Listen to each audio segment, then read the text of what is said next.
Welcome to True Jamaica Buzz, news and entertainment, of course, with a buzz. So the details are out as it pertains to CMR TV, Crissy Works, and the Carter family.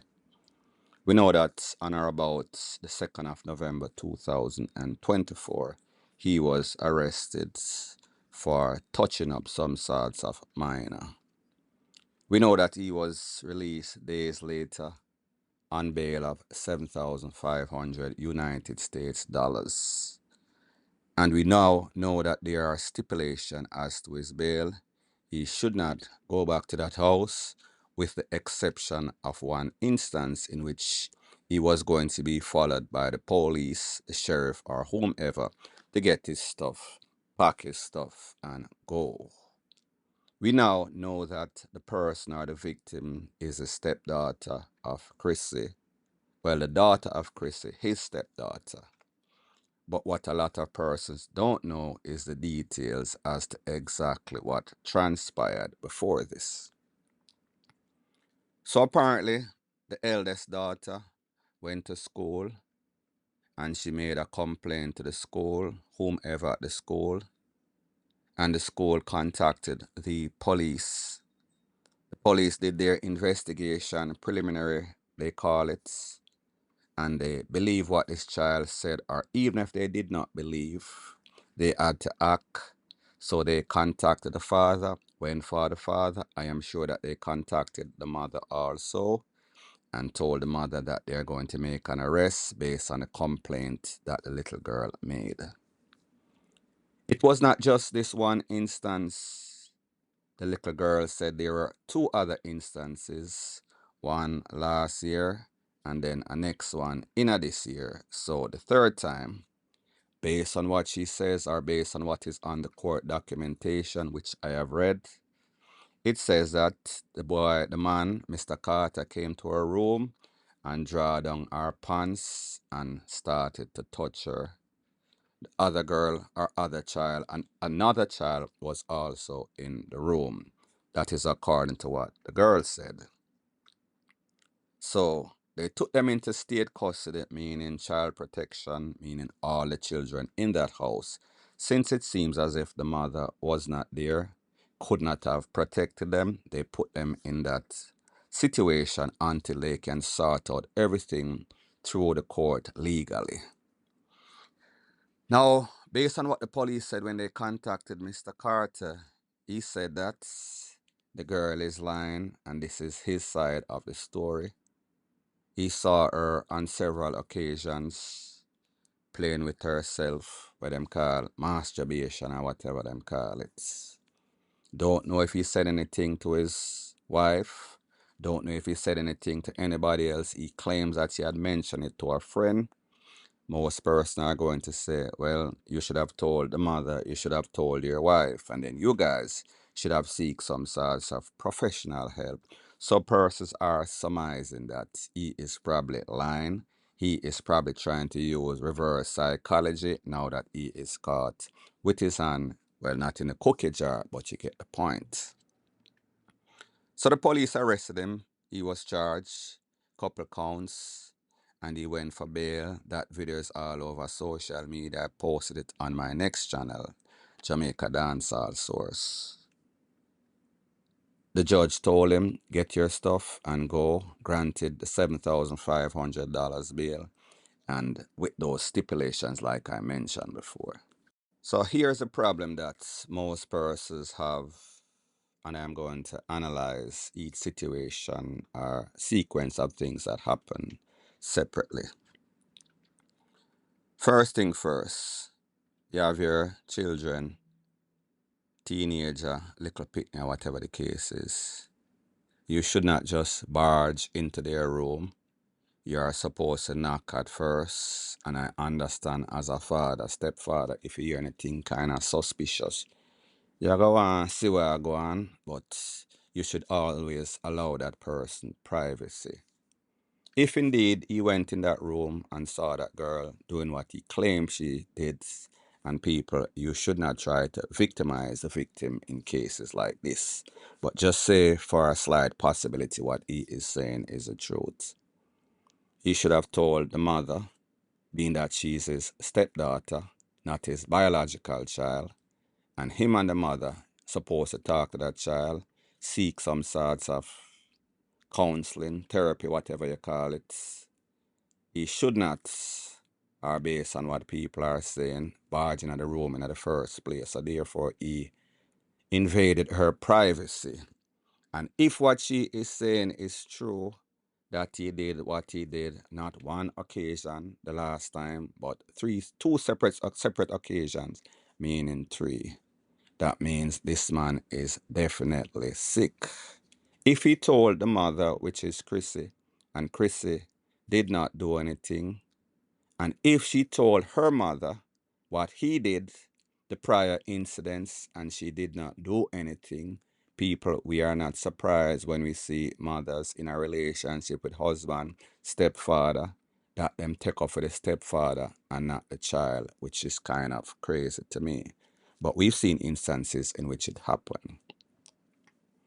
Now, here's the thing. If what this young girl is saying is true, then it means this youth is really sick. He not needs help. He need to get locked up for the rest of his natural life. The mother should be held responsible too if she did not tell the relevant authority if the child told her. Don't know the circumstance to that. But if the child went to school and made a complaint to the school, that means that she did not trust the mother. Maybe she told the mother before and the mother did not do anything. The mother probably told her that she lied. Probably was not there, cannot verify or validate. So therefore, if he did what she said, meaning the child, that means that he is responsible and the mother is also responsible. They need help. It is sad to see a family in such disarray because of whatever happened. And here's the thing too. With the situation with Crissy and Carter, CMR, maybe there's always a possibility, and I'm not saying that that is a fact, that she wants him out. So maybe she might have told the child to lie. People, again, I am just saying a possibility, likely, not specifically a great possibility, but we've seen stuff like this. We should not be surprised when we hear anything going on. What we do know about the facts is that it is indeed his stepdaughter, the victim. What we do know is that either the mother knew and she did not do anything, she's covering up for him. Either way, it is sad. What we do know is that a child was violated in a worst way. And if that is the fact, this youth is going to get the brunt of the law, and justifiably so. So people, that is the latest on that.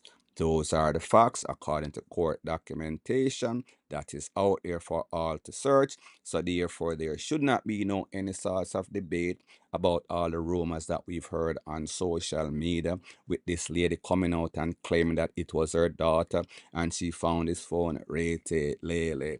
Those were all lies. These are the stone hard facts, point blank and period. So the next thing that is popping in the news, it seems as if all hell broke loose in a North Street downtown last night, maybe about 3 a.m. or so. North Street is in the vicinity where you have Glen, I think, you have Kingston College, and you have St. George's College.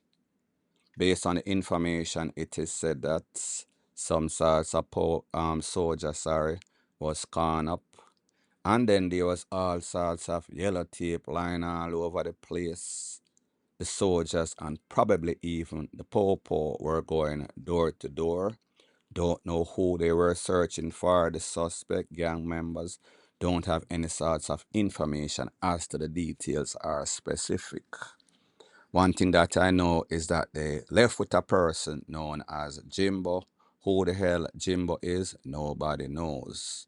But I heard that they were terrorizing the whole neighborhood and people, like me tell you before.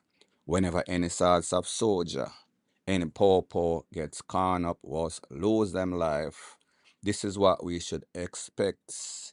And people like me say, People have rights, human rights, all sorts of rights, and you cannot just go door to door and just kick down people door, draw out people, put all sorts of big gun in a people's face. But we understand for every action there's an equal and sometimes not justified reaction, and that is what we've come to expect with the JCF and the Popo, JCF and the JDF, sorry. So as soon as I get some more pertinent information as to who the soldier's name or why whatever took place, then I'll let you know point blank and period. So the next thing that is popping in the news is based on a picture that has been making its round on social media where it is seen. A little youth, maybe about 4 or 5 year old, is seen sitting on some sorts of house blocks. He is in what them call diaper or nappy. He was in a beigeish brownish shirt. And what was even more disturbing is that him face have some lumps, have some sorts of swelling, as if somebody cuff him up. What was even just as bad is the fact that his hands, his feet were tied up with some sorts of kerchief. And then there was all sorts of tape wrapped around him foot. You can call it that them almost hog time up. Now, based on the information that I am getting is that some parents left, went to foreign, apparently to work. Don't know if it's both the mother or father or one, whomever was keeping him. And they left this child with somebody else. This person was supposed to take care of that child. I want you to take a look towards somebody that is privy to the information as to exactly what transpired had to say, and then I'll give my piece. Well, alright, me I gotta tell you something. I'm a baby mother family who are look after him. You get me I say? And them send me a picture and I say, boy, they want they don't know who they can go to for deal with the situation and thing. I mean I tell them say CDA, cause you see somebody will give them a picture, not really want nothing reflect back upon them. You get me I say? So that me I do me I try help a little youth, cause in people them not there Jamaica. You get me? I'll treat the fitness man not because no matter what I do, you're not supposed to have the ball little fitness so I don't fear him. A stranger fitness. No sir. So, people, you heard what this man had to say. Whatever the circumstances are, and I understand that you have some worthless parents out there.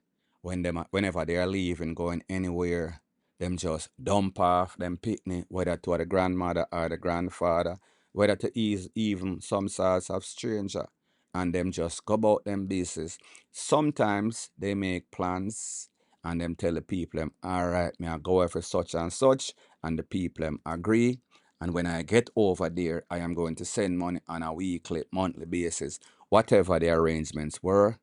However, sometimes these people get themselves caught up in some sorts of predicament. In some cases, them just damn worthless, them just dump off them picnic like post picnic like I say, and them gone about them business. No letter, no stamp, no telegram, no WhatsApp, none at all. Sometimes these people stress out themselves with their own family financially, and then you add additional burden to them, so it kind of pushes them over the ledge. But my point is that under no sorts of circumstances are you supposed to treat somebody's children like this, just because, and people, I'm not saying that it is a good thing, they did not keep their end of the bargain. You could have taken this child to the popo. You could have taken this child to the relevant authority, child protection agency, and explain your situation, file some sorts of report. This is very extreme. This is cruel. You cannot get back at somebody, and people like me say, me no know if the mother leave the baby with the father and the father family, and them decide to, that she depend, this is what we're on. That child should be protected in all circumstances. This is extreme, this is evil, this is wicked. As soon as I get any more pertinent information as the exact details, I'll be sure to divulge ASAP. Point blank and period.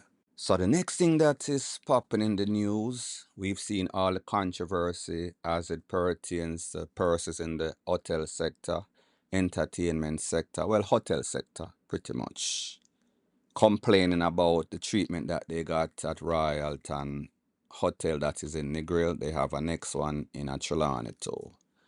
But it's pretty much across the board. All hotels, the workers are complaining about low wages, excessive work, terrible working condition, disrespectful management.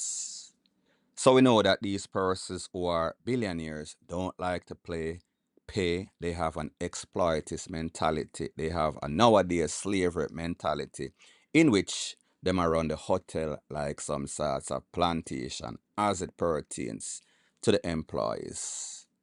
One of those persons, Sandals, in a Jamaica, the same thing. However, we see that the premier or the prime minister of that country, Antigua and Barbuda, is complaining that these companies over here making millions of dollars, but they refuse to pay their taxes. Whenever the auditors go into their companies and they check the books, they realize that they are in arrears of millions of dollars. US dollars that is, and whenever they make arrangement for them to pay, it is a whole bunch of lippings. They do not come up and pay their fair share. They don't want to pay the employees and they don't want to pay any sorts of taxes. They just think that they should operate with just profit, profit, profit. It is all about them. So people, I want you to take a listen, take a look to exactly what that man had to say, and then I'll give my piece. Government ought to get its fair share of taxes. You cannot just concentrate exclusively on exploiting concessions and to push governments into the ground. You all need to stop it. That kind of model, it is a slave model. And I expect a brand like Sandals should feel proud that we're making a significant contribution to government revenues and should feel proud that your workers can earn enough money to get a mortgage, to own a decent home, a decent car. Not just about you expanding while others are struggling, while you're making tens of millions of dollars every year out of each of these small economies. And then every time there's a little assessment about your taxes, you come with all kind of reasons why you should not be paying and charging and learning revenue. I'm tired of it. If you can't ensure that there's an equitable dispensation going forward where everybody benefit, if it's just Sandals alone to benefit, well, take your hotel elsewhere. And I'm dead serious. I am just tired of Sandals, tired of them. Now, people, you see why Jamaica is as if these hoteliers, they get a green light to do anything that they so choose. They exploit the workers. They exploit the system. They don't want to pay any sorts of taxes. These hotels are very, very expensive. So it is not as if they are losing. They are making money up the ASS. Boko cash. However, they don't want to share the proceeds of the profits. They want everything for themselves. They want everything the easy way. And we understand that is why these companies love places like Jamaica, because the relevant authority are willing to give them anything that they want based on the fact that they are getting a kickback, based on the fact that they are getting bribery, because there is no reason under Master God Earth that any country should allow these people that are making money, don't want to share the proceeds, and even worse, don't want to pay the tax. So that is why these companies love Jamaica. Jamaica is the facilitator of FUCKRY when it comes to that. Point blank and period. So anyways, people, thanks once again for checking out my video. If you appreciate videos like these, please show your appreciation by liking, commenting, sharing, and subscribing to my channel. That is how YouTube promotes videos like these to like-minded, sensible persons like yourself. And last but not least, please subscribe to my next two channels. They are called Jamaica Dancehall Source and also Crime Time News. I'll be pinning the link to those channels in the description of this video. Bless up.